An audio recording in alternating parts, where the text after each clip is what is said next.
ఒక తోటలో ఒక కొమ్మలో ఒక పువ్వు పూసింది.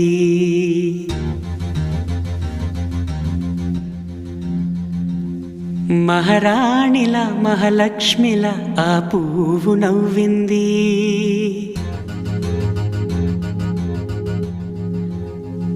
అలాగే నవ్వుతూ ఉండాలని,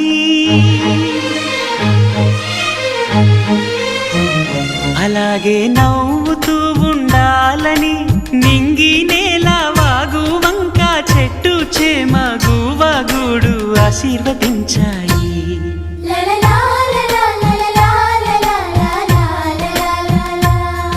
ఒక తోటలో ఒక కొమ్మలో ఒక పువ్వు పూసింది. మహారాణిలా మహాలక్ష్మిలా ఆ పువ్వు నవ్వింది.